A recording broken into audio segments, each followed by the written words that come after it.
नमस्कार दोस्तों, एफआईए के weekly programme talk with an expert के इस एपिसोड में आप सबका स्वागत है। दोस्तों, हर हफ्ते हम आपके समक्ष इंडस्ट्री एक्सपर्ट्स को लेकर आते हैं और आपके हर सवाल का जवाब देने की कोशिश करते हैं। और भारत के इस सीरीज में पिछले 2 एपिसोड हमने भारत के ऊपर किए, जिसमें हमने इकोनॉमी की बात करी, भारत की वुमेन एम्पावरमेंट की बात करी, आने वाले भारत की बात करी, भारत के 100 वर्षों की आजादी के बाद के 100 वर्षों की बात करी। तो आज हम बात करेंगे वैदिक आइडियोलॉजी की। भारत, जैसा कि जानते हैं, हम सभी जानते हैं कि भारत का बेस ही हमारे वेद रहे हैं। भारत की उत्पत्ति ही वेदों से हुई है, या भारत का बेस हमेशा वेद रहा है, ऋषि मुनि रहे हैं, वैदिक कल्चर रहा है। वेद से ही हमारा लाइफस्टाइल था। एक समय था जब वेद ही हमारा लाइफस्टाइल हुआ करते थे। वेदों से ही सारा हमारा जितना भी हमारी डेवलपमेंट हुई, या पर्सनल कह लीजिए, प्रोफेशनल कह लीजिए, जितनी भी हमारी डेवलपमेंट हुई सब वेदों के माध्यम से थी।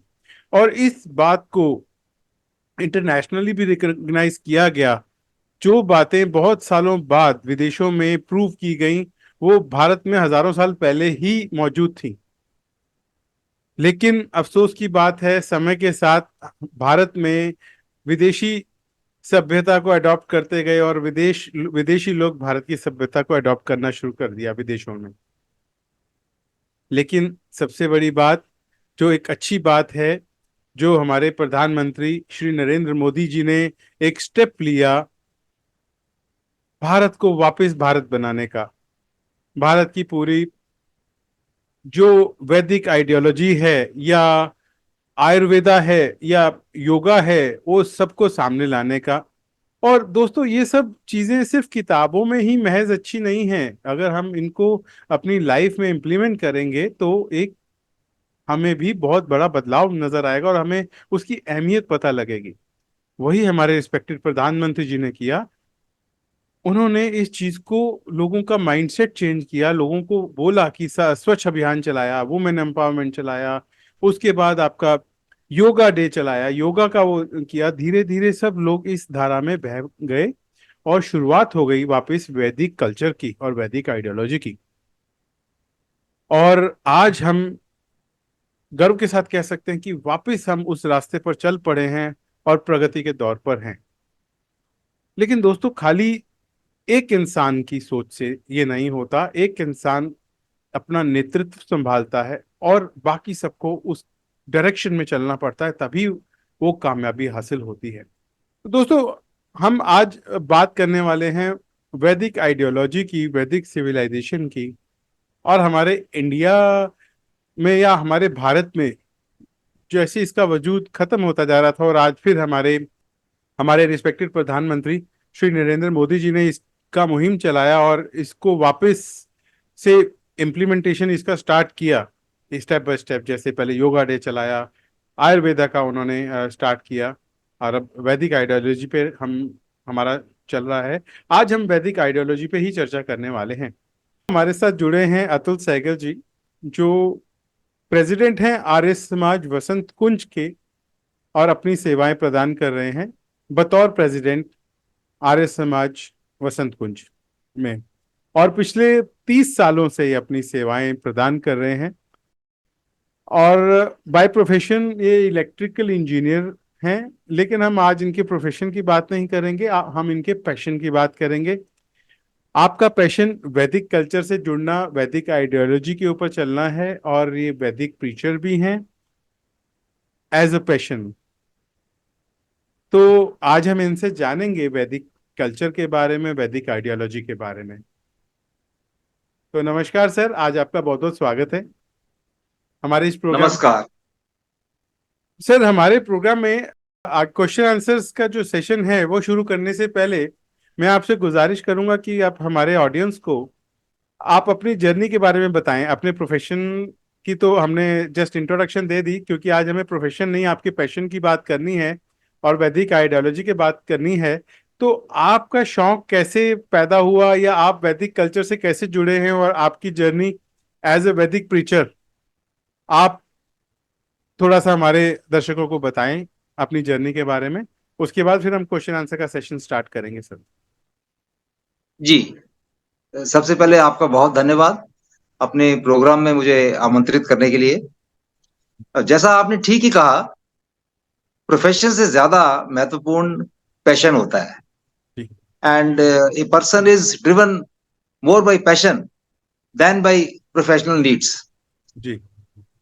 और हर एक की लाइफ में कोई ना कोई ऐसा मकाम आता है, ऐसे ओकेजन्स आते हैं जब अपने पैशन को वो पूरा करना चाहता है और करता भी है, उसके लिए कोई ना कोई कोशिश करता है।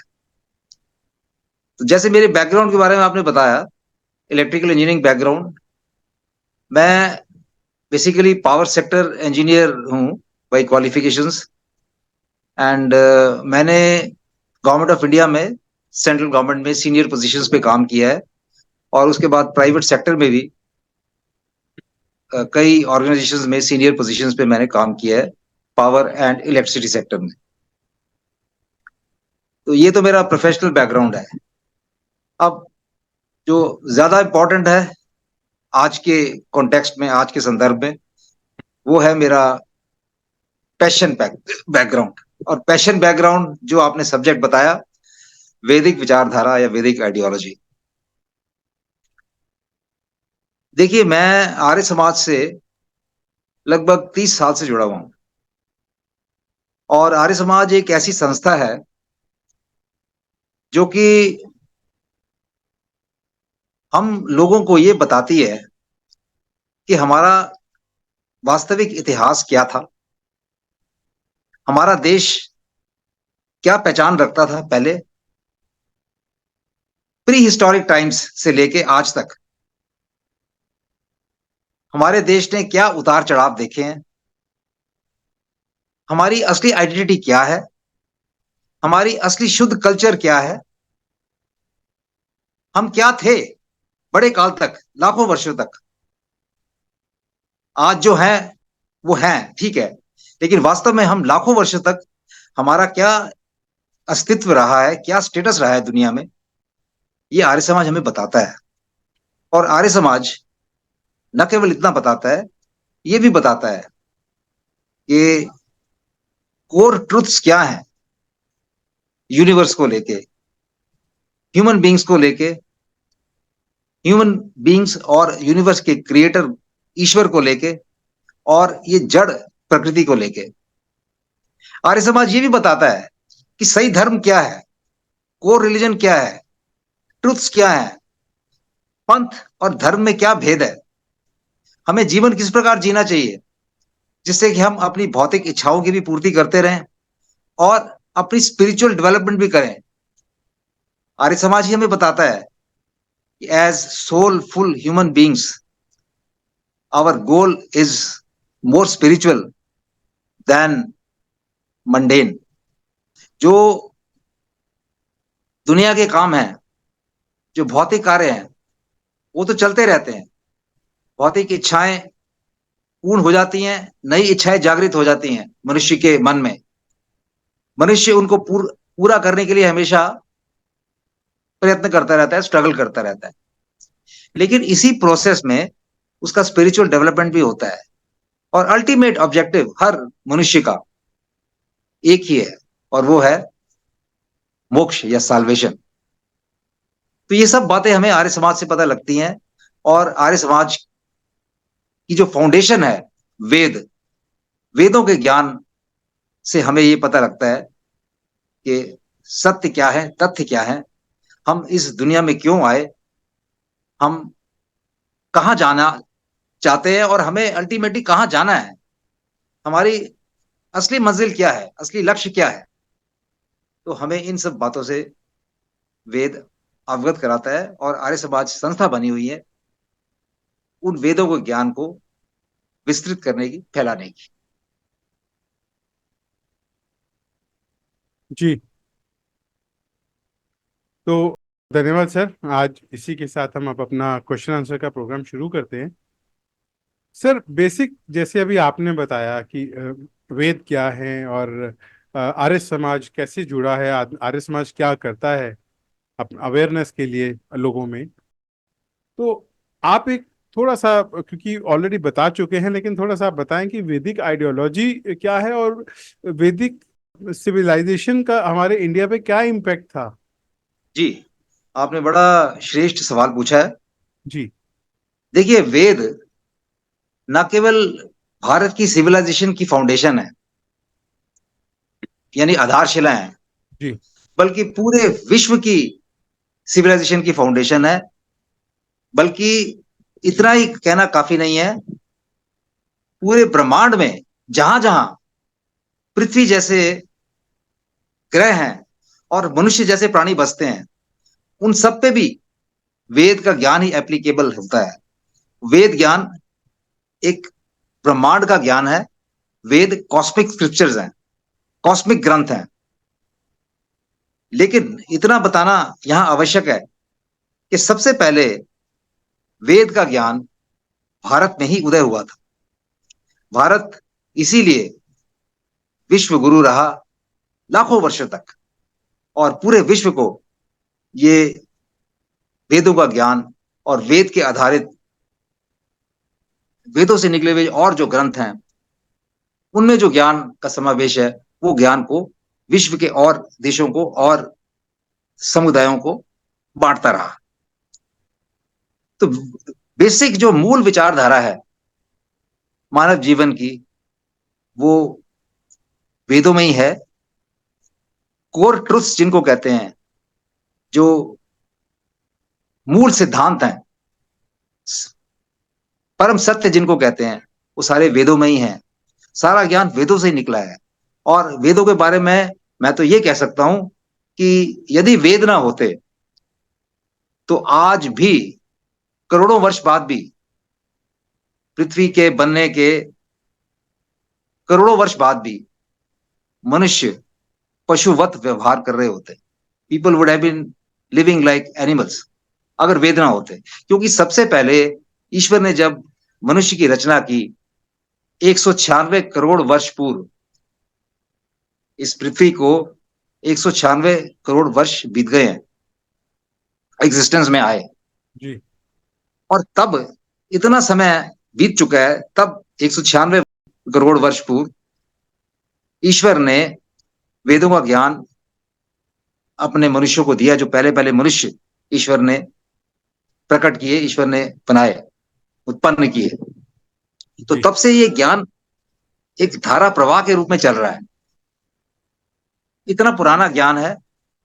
जितनी और सभ्यताएं, संस्कृतियां, जिनको हम धर्म पथ कहते हैं, वास्तव में धर्म तो एक ही है, मानव धर्म। लेकिन जो आजकल बताए जाते हैं, जिनकी चर्चा होती है और जिनके फॉलोअर्स हैं, अनुयायी हैं, जैसे बुद्धिज्म, बौद्ध धर्म, इस्लाम, क्रिश्चियनिटी, सिखिज्म, जैनिज्म इत्यादि, ये सब वास्तव में पंथ हैं। धर्म तो एक ही है, मानव धर्म। और वो पूरी पृथ्वी में रहने वाले आज लगभग 790 करोड़ मनुष्य इस पृथ्वी पर वास करते हैं, उन सबका एक ही धर्म है। और वो धर्म वेदों में ही निहित है, वेदों में ही समाहित है। तो आप देख लीजिए कि वेदों की कितनी महत्ता है, कितनी इंपॉर्टेंस है। और आदिकाल से ये ग्रंथ प्रचलित हैं। आज इनकी इंपॉर्टेंस, इनकी इनका महत्व थोड़ा कम इसलिए हो गया है कि मनुष्य बहुत अधिक भौतिकवाद की तरफ झुक गया है। मेटीरियलिज्म बहुत स्ट्रांग हो गया है और स्पिरिचुअलिज्म वीक हो गया है। अध्यात्मवाद कमजोर पड़ गया है। तो वेदों से लोगों का ध्यान हटने के कारण आज की जो दुनिया है, आज का विश्व है, उसमें अनेक प्रकार की समस्याएं, बड़ी विकट प्रकार की समस्याएं उत्पन्न हो गई हैं। तो वेद तो आप समझ लीजिए कि मूल संस्कृति है। और इस संस्कृति संस्कृति का प्रवाहक इसका विस्तारक हमारा भारत देश ही रहा है, जिसका प्राचीन नाम आर्यवर्त है। जी सर, ये जैसे आपने बताया कि भारत का प्राचीन भारत से ही जैसे वेदों की शुरुआत हुई, और भारत की जो बेसिक है वो वेद ही रहे हैं। तो ये कहना गलत नहीं होगा कि जब वेद का वो पीरियड चल रहा था, जब वो टाइम था शुरुआत का, तब भारत सभी से भव्यशाली और सभी से डेवलप रहा होगा, सभी देशों से। तो जी बिल्कुल। वो जो वैदिक जी पीरियड था, जिसको हम वैदिक पीरियड बोलते हैं, कि जो वैदिक पीरियड था, मैं इसको एक को रिलेट करना चाहूंगा। मैं क्वेश्चन जो है वो मुझे थोड़ा सा जो कहना चाह रहा हूँ वो दो क्वेश्चंस को कंबाइन करके मैं पूछना चाहूंगा।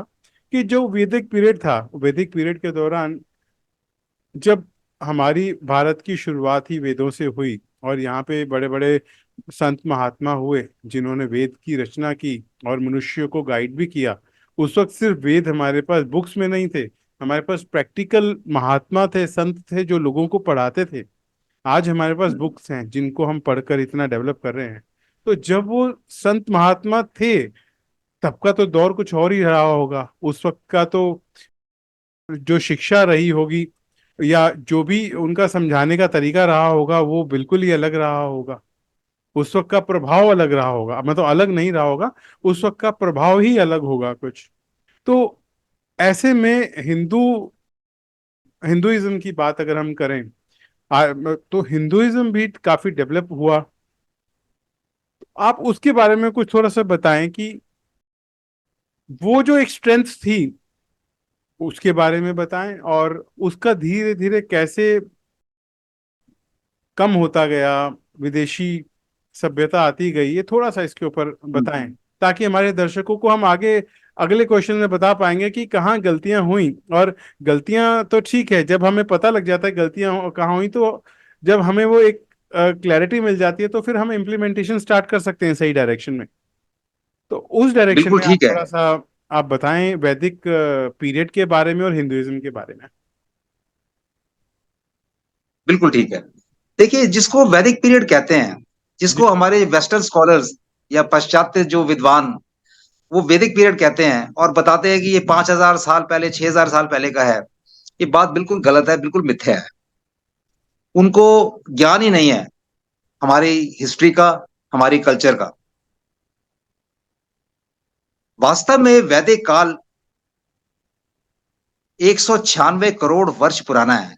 जो मैंने अभी आपको बताया कि पृथ्वी की संरचना हुई इतने वर्ष पहले, और लगभग उसी समय या उसके कुछ थोड़े से 2 या 3 लाख वर्ष बाद मनुष्य उत्पन्न हुए। पहले मनुष्य उत्पन्न हुए, उनको आदि मानव कहते हैं, ईश्वर ने उत्पन्न किए। उनमें 4 ऋषि थे। एक एक ऋषि के अंतःकरण में, अंतःकरण का अर्थ है मन बुद्धि चित्त अहंकार, जो अंदर अंतर मन है, उसमें ईश्वर ने सीधा वो एक एक वेद का ज्ञान प्रकाशित कर दिया, पब्लिश कर दिया।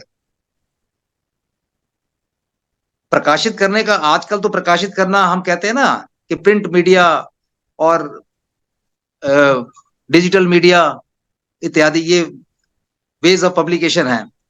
लेकिन ये पब्लिकेशन सीधा मन में, ईश्वर तो सर्वशक्तिमान है। तो आदित्य, अंगिरा और 2 अन्य ऋषि, 4 ऋषियों, एक एक ऋषि के अंतःकरण में एक एक वेद उन्होंने प्रकाशित किया। 4 वेद हैं, ऋग्वेद, यजुर्वेद, सामवेद और अथर्ववेद।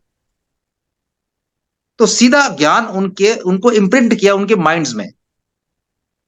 और वो जो ऋषि थे, वो देवर परफेक्ट ह्यूमन बींग्स, मतलब वो संपूर्ण मानव थे। और उनकी फोटोग्राफिक मेमोरीज होती थी।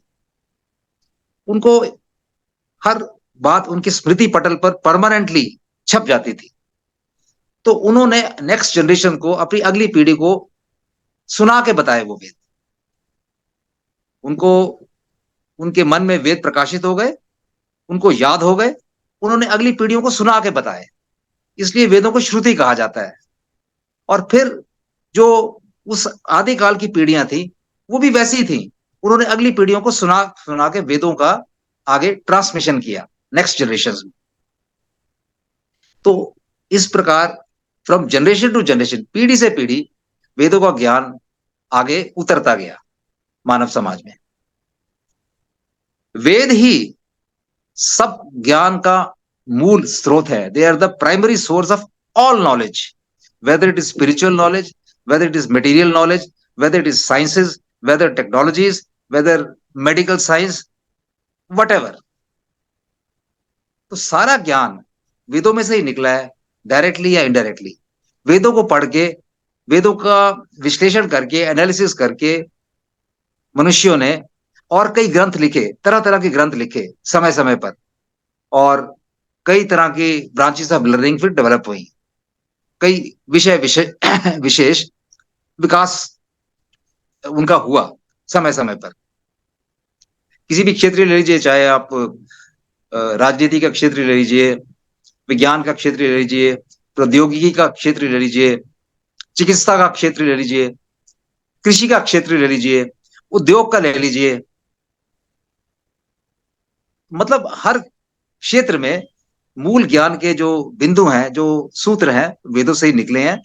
उसके आधार पे फिर नए नए ग्रंथ बनाए, नई नई टेक्नोलॉजीज डेवलप की मनुष्यों ने, और आज हम इस स्थिति में पहुंचे हैं जो विश्व की सामने स्थिति है, आप सबके सामने है, आप देख रहे हैं। बात यह है कि क्योंकि वेदों का प्रादुर्भाव हमारे भारत देश में हुआ, आर्यवर्त देश में ही हुआ, इसलिए ये देश आदिकाल से लेके और लाखों वर्षों तक विश्व गुरु बना रहा, क्योंकि यहां के लोगों में ज्ञान सब सर्वोत्तम स्तर का था, हाईएस्ट डिग्री ऑफ नॉलेज यहां पे था। और उस नॉलेज के बेसिस पे यहां पे सब तरह की कल्चर, साइंसेज, टेक्नोलॉजीज, उद्योग इत्यादि विकसित हुए। एक बात तो ये। दूसरी बात ये है कि ये हमारा देश आर्यवर्त प्रारंभ से ही बहुत रिसोर्स रिच रहा है। सब तरह के रिसोर्सेज यहाँ पे थे और आज भी हैं। अब कालांतर में कुछ दुर्भाग्यपूर्ण, समझ लीजिए, काल ऐसा आया, बीच में आया, समय आया जब वेदों की तरफ से लोगों का ध्यान हटने लगा, वेदों में आस्था कम हुई, और नए नए प्रकार की विचारधाराएं, आइडियोलॉजीज यहाँ पे लोगों ने कई बना दी, जो कि वेदों से कुछ भिन्न थी, कुछ मिलती थी। तो अशुद्ध और मिलावटी ज्ञान के आधार पे कई तरह के पंथ यहाँ पे बन गए, और उन पंथों के बनने से हमारे ज्ञान का डेल्यूशन हुआ, करप्शन हुआ। मतलब हमारे जो ज्ञान का है, ज्ञान में विकृति आ गई। जब शुद्ध ज्ञान में विकृति आती है तो लोगों के चरित्र में भी गिरावट आती है। उसका नतीजा ये हुआ, मैं बात कर रहा हूं लगभग 2500-3000 वर्ष पहले की, ज्यादा पुरानी बात नहीं है। तो उसका परिणाम ये हुआ कि लोगों के विचार अशुद्ध हो गए, लोगों के चरित्र में भी गिरावट आई, हमारे समाज में अंधविश्वास और कई प्रकार की कुरीतियां उत्पन्न हो गई। लोग आपस में मिलजुल कर, एक होकर नहीं रहने लगे। आपस में झगड़ा, मनमुटाव और बात बात में विरोधाभास होता था। तो एकजुटता, सामंजस्य और एकता की कमी हो गई, क्योंकि जो इतने सारे पंथ थे, इतने प्रकार की विभिन्न विचारधाराएं थी, वो एक दूसरे से मेल नहीं खाती थी। तो उन सब में विरोधाभास होने के कारण लोगों में मनमुटाव और विरोधाभास उत्पन्न हो गया, और उससे हमारे समाज में एकता की कमी हुई। एकता की कमी होने के कारण विदेशियों का आक्रमण हम पर भारी पड़ा, और हमारा देश पादांक्रात हो गया। कई प्रकार के यहाँ पे विदेशी आए आक्रमणकारी, और यहाँ आके ठहर गए, यहाँ बस गए, यहाँ के राजाओं को परास्त करके। और हमारा देश जो है पराधीन रहा लगभग 900 साढ़े 900 वर्ष तक। तो ये सबसे बुरा काल था। और इसका कारण मैंने आपको बताया कि हमारे समाज में जो बुराइयां आई, जो अंधविश्वास आए और पनपे, जो कुरीतियां आई, वो सब इसके पीछे कारण थे। और वो केवल और केवल इस कारण से कि वेदों से विमुख होने लगे लोग। जैसे आपने अभी बताया तो कि भारत का पहले नाम आर्यव्रत था, और जो इम्प्लीमेंटेशन हुई वैदिक आइडियोलॉजी की या वैदिक सिविलाइजेशन की हर क्षेत्र में, चाहे वो कृषि का क्षेत्र था, चाहे वो पर्सनल डेवलपमेंट का था, चाहे वो कोई भी क्षेत्र था, तो हर जगह इसकी इम्प्लीमेंटेशन हुई। लेकिन धीरे धीरे ये हमारे इंडिया, हमारे भारत में विदेशी सभ्यता जो है अडॉप्ट करनी शुरू कर दी गई। जैसा कि आपने बताया कि कुछ विदेशी अलग अलग जगहों से आए हमारे देश में, उन्होंने यहाँ के राजा महाराजाओं को कैप्चर करना शुरू किया। आप हमारे युवा पीढ़ी को कुछ गाइडेंस दीजिए कि, क्योंकि जैसे अभी हमारे प्रधानमंत्री श्री नरेंद्र मोदी जी ने शुरुआत की योगा डे की, आयुर्वेदा की, लाइफस्टाइल चेंज करने की, स्वच्छता अभियान की, वुमेन एम्पावरमेंट की, और ये वैदिक कल्चर की, तो जब तक हम इम्प्लीमेंट नहीं करेंगे, बातें करेंगे, तब तक कुछ भी फायदा नहीं होने वाला। इम्प्लीमेंट करने से ही फायदा होगा, और इम्प्लीमेंट तभी होगा जब वो माइंडसेट बनेगा। तो वो माइंडसेट बनाने के लिए, वैदिक आइडियोलॉजी को अपनाने के लिए हमारे युवा पीढ़ी को क्या करना चाहिए, आप इसके बारे में कुछ बताएं। देखिए, बड़ा अच्छा प्रश्न किया आपने। जी। युवा पीढ़ी को सबसे पहले ये समझना पड़ेगा कि मूल सूत्र, मूल तत्व क्या है ब्रह्मांड के, मनुष्य को लेके, ईश्वर को लेके। बड़ी दुर्भाग्य की बात है कि आज का युवा वर्ग जो है वो काफी सीमा तक नास्तिकता की तरफ झुक रहा है, जो कि बड़ी बहुत ही गलत बात है, क्योंकि नास्तिकता सत्य से परे है। वेद सबसे पहले ये बताते हैं कि ब्रह्मांड में तीन प्रकार के तत्व हैं। एक जो दृश्यमान प्रकृति है, आप देखते हैं, ये पृथ्वी है, चंद्रमा है, सूर्य है, नक्षत्र हैं, सितारे हैं, सूर्य जैसे और कई सूर्य हैं, सोलर सिस्टम है, और कई ग्रह हैं, प्लैनेट्स हैं। तो बड़ा विशाल ब्रह्मांड है। इसमें लाखों इस प्रकार के सौर मंडल हैं। तो इतना बड़ा जो विजिबल यूनिवर्स है, विजिबल नेचर है, एक तो ये है। दूसरा, जीवात्माएं हैं। आप में जीवात्मा है, मुझ में जीवात्मा है, हर पशु में जीवात्मा है। असंख्य जीवात्माएं, असंख्य प्राणी इस पृथ्वी पर बसते हैं, और इस प्रकार की अनेक पृथ्वियां हैं ब्रह्मांड, वहां पर भी बसते हैं। तो दूसरी बात तो ये हो गई कि जीवात्मा, एक प्रकृति, एक जीवात्मा, और तीसरा इनको बनाने वाला, प्रकृति को बनाने वाला, प्रकृति का निर्माण करने वाला, और ये प्राणियों को उत्पन्न करने वाला परमात्मा।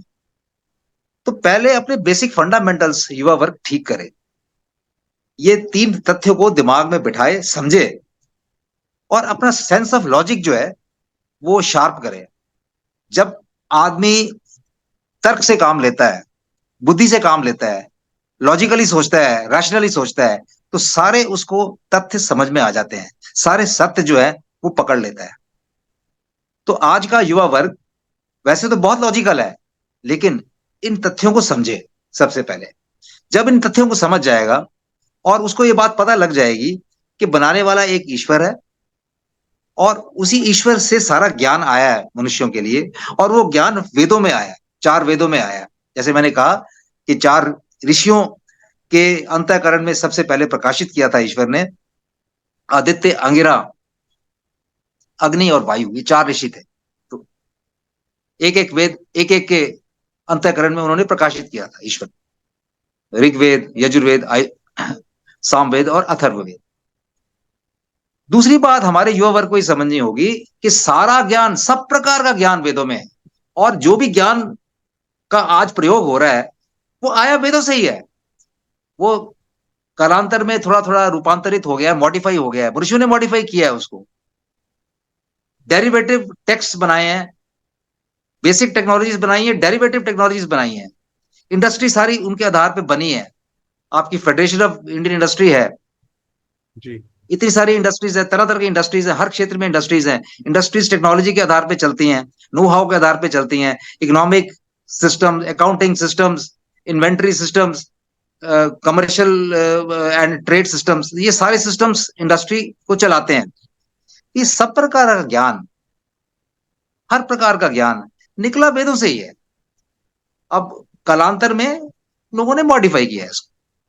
दूसरी बात ये समझनी होगी उनको अच्छी तरह से, ऐसा समझने से उनको आस्था होगी, वेदों में आस्था होगी।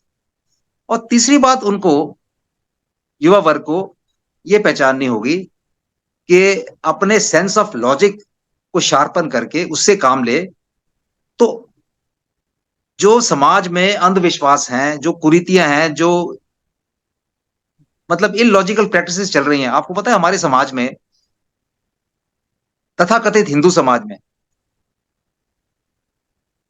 जातिवाद, पंथवाद, दहेज, सती प्रथा, इस प्रकार की कई कुप्रथाएं थी। कुछ तो समाप्त हो गई हैं, समाज सुधारकों ने बड़ा अच्छा काम किया है, समाप्त किया। लेकिन आज भी बहुत प्रकार के अंधविश्वास प्रचलित है देश में। तो कई प्रकार के अंधविश्वास हैं। आपने देखा है अभी कुछ दिन पहले ही जो हाथरस में कांड हुआ, उसका मूल कारण क्या था? अंधविश्वास ही तो था। ये गुरुडम, तरह तरह के गुरु घंटाल हमारे देश में पैदा हो जाते हैं, लोगों को बर्ग लाते हैं, बहकाते हैं, उनका शोषण करते हैं। तो इस तरह के अंधविश्वास अभी भी हमारे देश में हैं, और इन अंधविश्वासों को दूर करना है तो युवा वर्ग को अपनी कमर कसनी पड़ेगी। अंधविश्वासों से खुद भी परे हटे। वैसे तो युवा वर्ग ज्यादा लिप्त नहीं है अंधविश्वासों में, लेकिन बहुत बड़ा समाज का वर्ग अभी है लिप्त। तो युवा वर्ग ये समझना उनके लिए आवश्यक है कि Vedas are the prime source of all knowledge. They should also turn back to Vedas. हमारे आर्य समाज के संस्थापक स्वामी दयानंद ने कहा था बैक टू वेदास। उन्होंने स्लोगन दिया था, नारा दिया था कि वेदों की तरफ वापस जाओ। वेदों से हटने से ही, वेदों के ज्ञान से विमुख होने से ही हमारे समाज की दुर्गति हुई है और पतन हुआ है इतना हमारे देश का। तो कहने का मतलब ये हुआ कि आज भी जो भी हमने हमारे पास हमारे सामने टेक्नोलॉजीज हैं, जो सिस्टम्स हैं, जो पैराडिम्स हैं, ट्रेड के, इंडस्ट्री के, एग्रीकल्चर के, इकोनॉमिक्स को लेके, पॉलिटिकल साइंस को, पॉलिटिकल सिस्टम्स जो है हमारे, जो हमने बनाए हैं या कुछ फॉरेन कंट्रीज से कॉपी किए हैं, इमिटेट किए हैं, अडॉप्ट किए हैं, जहां तक वो वेदों से मेल खाते हैं वहां तक तो वो कल्याणकारी हैं। जहां वो वेदों से मेल नहीं खाते तो वो हमें नुकसान ही पहुंचाएंगे, क्षति पहुंचाएंगे समाज को, और हमारे दुखों का कारण बनेंगे।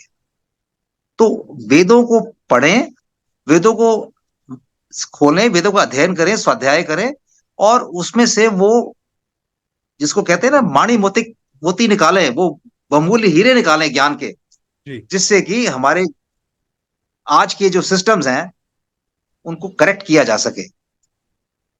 मैं नहीं कहता कि 100% गलत सिस्टम्स हैं, कुछ गलतियां हैं, कुछ कमियां हैं। उन गलतियों कमियों को पहचान के, पकड़ के उनको दूर करें। जैसे मैं एक आपको उदाहरण देता हूं। जी। आप जानते हैं हमारे देश में डेमोक्रेसी है, प्रजातंत्र का की व्यवस्था है। अब क्या ये आइडियल डेमोक्रेसी है? इस सवाल का जवाब है नहीं। हम कहते हैं, हमारे प्रधानमंत्री कहते हैं, और बिल्कुल सही कहते हैं, कि डेमोक्रेसी का जन्म भारत में हुआ, प्रजातंत्र का जन्म भारत में हुआ, प्रजातंत्र भारत की देन है पूरे विश्व को। लेकिन हमें अपने युवा वर्ग को ये बताना पड़ेगा और खुद भी जानना पड़ेगा। बहुत से वयस्क लोग भी जानते नहीं है इस बात को। उनको जानना और समझना पड़ेगा कि जो शुद्ध प्रजातंत्र है, शुद्ध प्रजातंत्र की व्यवस्था है, उसकी रूपरेखा हमारे वेदों में ही है। और वो जो शुद्ध प्रजातंत्र है उसके दो महत्वपूर्ण पहलू हैं, इंपॉर्टेंट एस्पेक्ट्स हैं, जो मैं आपके सामने रखता हूं। एक तो ये है कि जो चुनाव होता है प्रजातंत्र में, डेमोक्रेसी में इलेक्शंस होते हैं, चुनाव होता है, जी। चाहे वो एमएलएस का हो या एमपीस का हो, जो स्टेट के रिप्रेजेंटेटिव्स हैं या फिर जो संसद के हैं, उसमें कोई पार्टी सिस्टम नहीं होना चाहिए। It should be a partyless democracy. No राजनीतिक दल, no political party, partyless democracy. ये कॉन्सेप्ट वेदों का है। लेकिन आज जहां जहां मल्टी पार्टी सिस्टम है, आप देखते हैं उससे प्रॉब्लम्स ही प्रॉब्लम्स खड़ी होती हैं, और सारे प्रोसेस को विशिएट करती है, खराब करती है, विकृत करती है। आपने देखा यहाँ जो इलेक्टोरल अर्थमेटिक है, जोड़ तोड़ की राजनीति बनती है, फ्लोर क्रॉसिंग होती है, डिफेक्शन होते हैं, और जो राजनीतिक तंत्र है वो मजबूत बनता नहीं है, वो ठीक तरह चलता नहीं है, करप्शन पैदा होती है, भ्रष्टाचार पैदा होता है, और देश का विकास जो है वो ठीक तरह नहीं हो पाता। तो पहली बात ये कि पार्टीलेस डेमोक्रेसी। और दूसरी बात वेदों में जो प्रजातंत्र के बारे में कही है वो ये है कि जो इलेक्टेड रिप्रेजेंटेटिव्स हैं, जो प्रतिनिधि हैं जनता के, अगर वो भ्रष्टाचार में लिप्त पाए जाते हैं, if they start indulging in corruption, और अपने मैनिफेस्टो प्रोमिस को फुलफिल नहीं करते, जो भी उन्होंने वायदे किए हैं जनता के साथ, जिन्होंने उनके पक्ष में मतदान किया है, वो वायदे पूरे नहीं करते, उनसे मिलते नहीं, इनएक्सेसिबल हो जाते हैं, तो जनता को अधिकार होना चाहिए उनको, उनका चुनाव रद्द करने का, उनको वापस बुलाने का। इसको कहते हैं right to recall the representatives. तो ये दो बड़े महत्वपूर्ण एस्पेक्ट्स हैं जो कि आइडियल डेमोक्रेसी में होने चाहिए, जो है नहीं। ये वेदों से तो आए हुए हैं।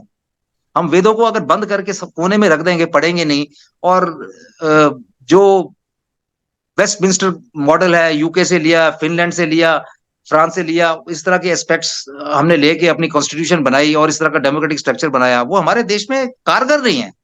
वो सक्सेसफुल नहीं हो सकता, वो सफल नहीं है।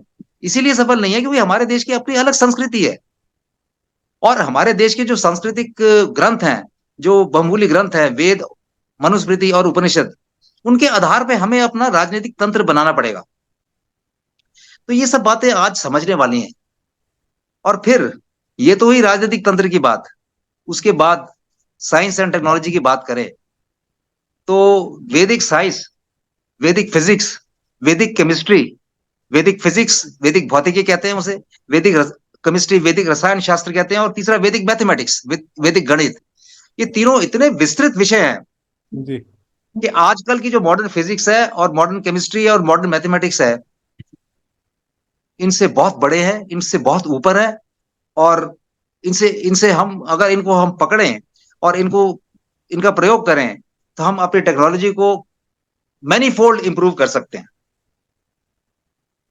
और ऐसी टेक्नोलॉजी बना सकते हैं जिससे एनवायरनमेंट डैमेज ना हो, जिससे कोई कोलेटरल हार्म ना हो इकोस्फियर को। आज की जो टेक्नोलॉजीज है सारी एनवायरनमेंट डैमेजिंग टेक्नोलॉजीज हैं, सारी इकोस्फियर को डैमेज कर रही हैं। उससे हो क्या रहा है? ग्लोबल वार्मिंग हो रही है, क्लाइमेट चेंज हो रहा है, और उसके अलावा और भी कई नेचुरल कैटेस्ट्रोफिज होते हुए दिखाई देते हैं, जैसे टाइफून्स, साइक्लोन्स, वाइल्ड फायर्स। आजकल फायर्स कितनी लगती है, कैलिफोर्निया के जंगलों में कई हफ्तों से आग लगी हुई चल रही है, तो आग वहां जल रही है। ऑस्ट्रेलिया में हर साल आग लगती है। ये वाइल्ड फायर्स इतनी बढ़ रही हैं, ग्लेशियर्स की मेल्टिंग हो रही है, फ्लड्स हो रहे हैं। आप देखिए शहरों में पानी भर आता है तो फ्लडिंग हो जाती है। तो ये सारे के सारे इन जुड़े हुए हैं हमारी रॉन्ग टेक्नोलॉजी से, रॉन्ग प्रोसेसेस से, और उसके जो कोलेटरल डैमेजिंग इफेक्ट्स हैं उनसे। जी। अगर हम वेदों से टेक्नोलॉजी उठाएंगे तो 100% एनवायरमेंट फ्रेंडली टेक्नोलॉजीज बनेंगी, और इस तरह की बातें, इस तरह की जो नेचुरल कैलेमिटीज, नेचुरल डिजास्टर्स है, नहीं हो। जी बिल्कुल आपने सही कहा सर। और आज हमने इस प्रोग्राम में वैदिक आइडियोलॉजी के बारे में डिस्कशन की, और आपने हमें वेदों के बारे में, वैदिक कल्चर के बारे में, वैदिक सिविलाइजेशन के बारे में, और चार वेदों के बारे में सब कुछ बताया। लाइफ के किसी भी एस्पेक्ट को अगर हम देखें इंडिया में, तो वेद से ही उभर कर आया है। तो सर आज लेकिन बातें और भी हैं करने को, लेकिन आज चर्चा का विषय बहुत है हमारे पास, लेकिन समय हमें अलाउ नहीं कर रहा है। तो आज मैं यहीं जी। पे प्रोग्राम को क्लोज करने की इजाज़त चाहूँगा।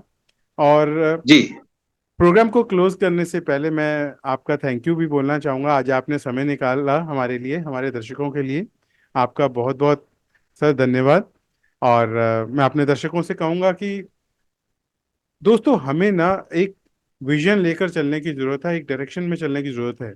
और हमारे पास आज हमारे नेतृत्व में हमारे प्रधानमंत्री श्री नरेंद्र मोदी जी भी हैं। और देश में आज का जो समय है, इम्प्लीमेंटेशन के लिए सबसे बेहतर समय है। मैं क्योंकि आज हमारे पास फैसिलिटीज भी हैं, नॉलेज भी है, डायरेक्शन भी है।